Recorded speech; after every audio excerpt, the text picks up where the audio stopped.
There's a device that uses the an electric field and a magnetic field to pick out particles going at a given velocity.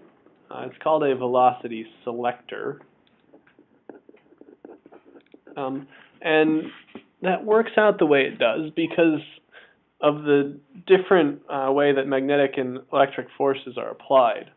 So we know that the maximum magnitude of a magnetic force, the magnetic force, it's QVB sine theta. So the maximum magnitude is QVB. The electric force, if you may or may not recall from a couple chapters ago, the electric force is Q times E. So it turns out then that you can pick out particles going at a certain velocity because as this magnetic force changes with velocity, then a given magnetic force will only be acting on particles of a certain velocity if you know what their charges are. So if we orient our fields correctly, and we'll talk more about how those fields are oriented in a minute, but if you orient those fields correctly, you can set it up so that our magnetic force and our electric force are equal and pointing in opposite directions, and thus you can pick out particles that have a given velocity, and that velocity is equal to the electric field over the magnetic field. Okay, and so then so you can yank out particles that are going at this particular velocity. Now the way you need to do that, say you have a particle moving to the right, and then we throw an E field that's pointing upward. Well, so the electric force is going upward on the page, which means we need a magnetic force that is going downward on the page. So we want the magnetic force to be going downward. We've got a velocity going to the right. So I want my velocity to go to the right. You got to contort your body around sometimes to use the right-hand rule. You want the velocity going to the right. You want your thumb pointed downward, and so you need your B field to be pointing out of the page.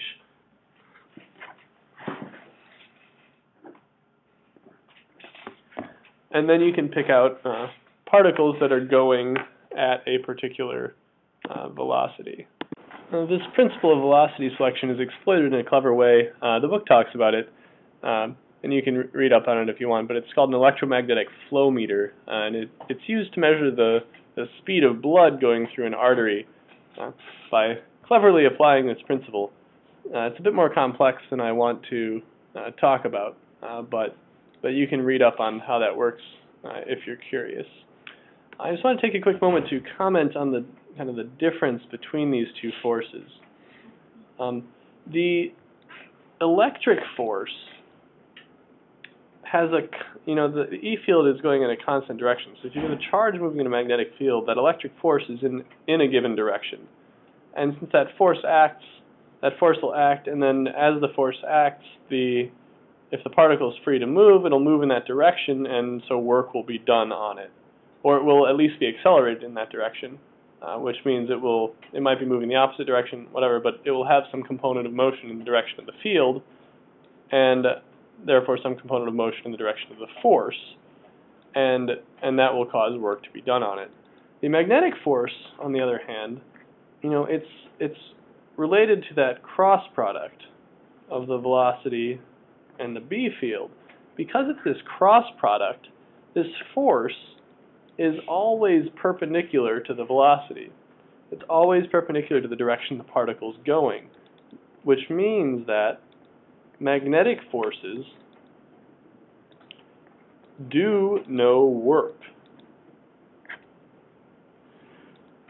That might seem kind of weird because it is a force, but a magnetic force can never do any work because that force is always perpendicular to the direction that the particle is going.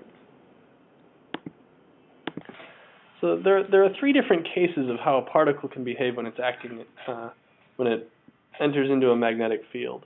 This cross product is 0 when the velocity and B field are in the same direction. So if we've got a particle moving to the right and there's a B field to the right, then the magnetic force is 0.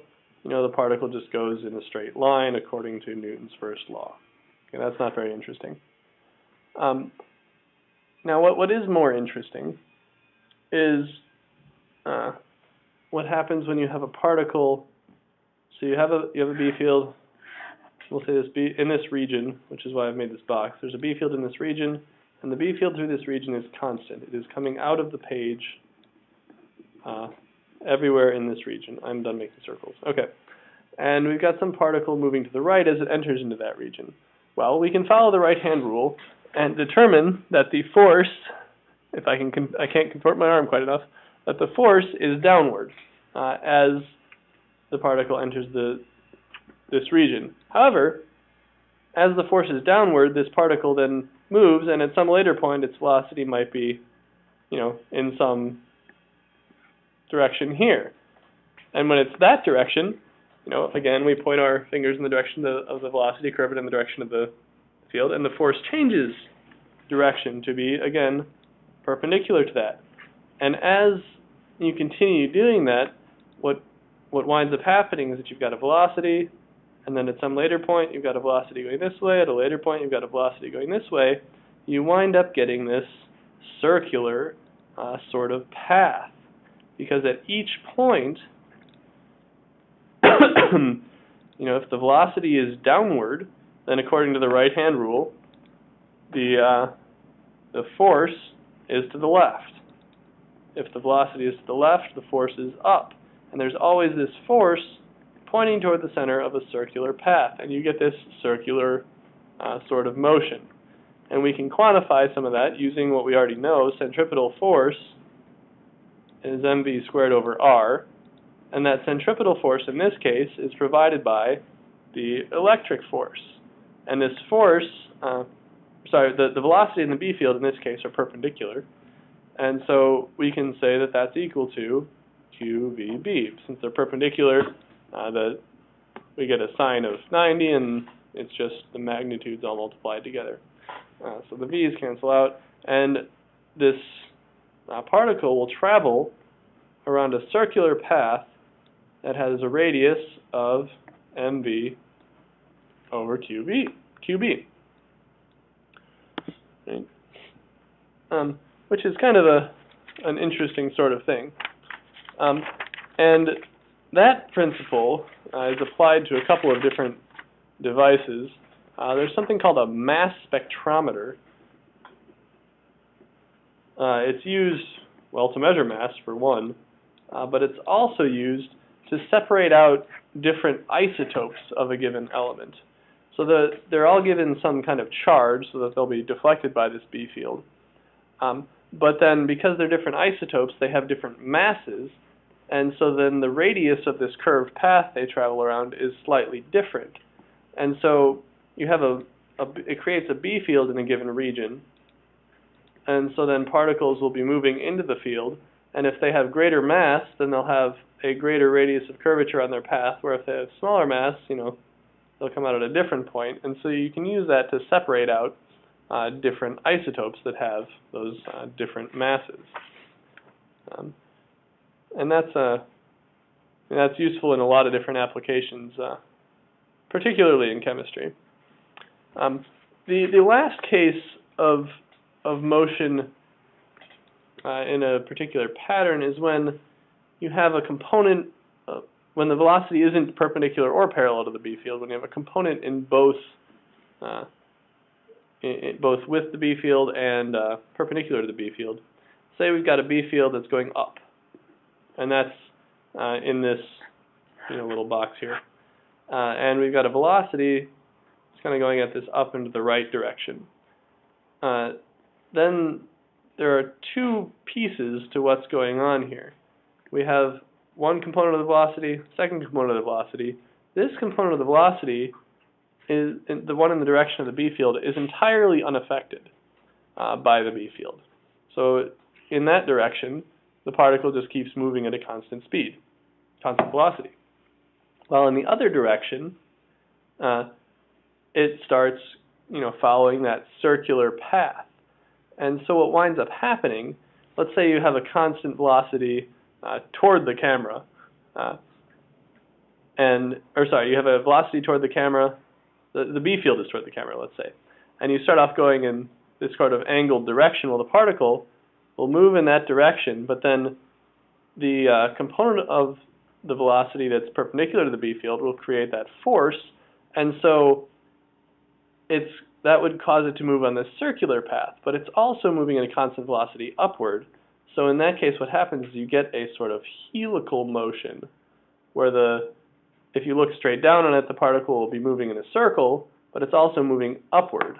So in the case where B and B are neither perpendicular nor parallel, you get a helical motion. You know what a helix structure looks like. I know you've talked about that in bio and maybe even chem too. But I'll maybe mention that in class as well, because it's hard to show a helix shape on this little video screen.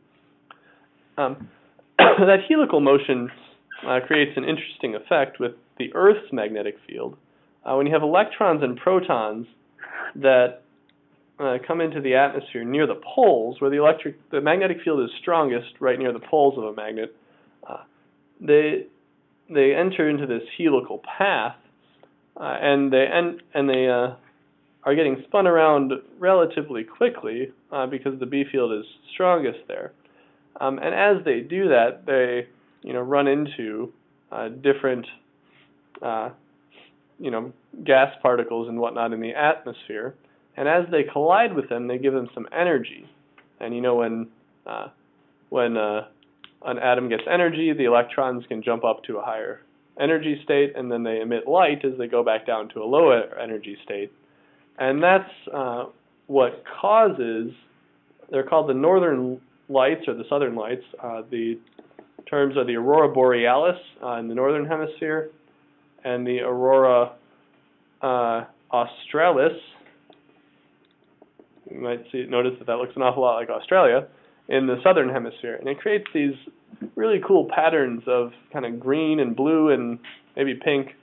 Green's the most common because that's what the most common wavelength of light that oxygen atoms emit. But there is this. They create these beautiful lights, and you may have seen a video of it. If you ever get a chance to see them in real life, I've heard it's definitely worth it. I alas have not been able to. I was on a camping trip with my dad, and he couldn't wake me up to see the northern lights. It's a very tragic tale of my youth.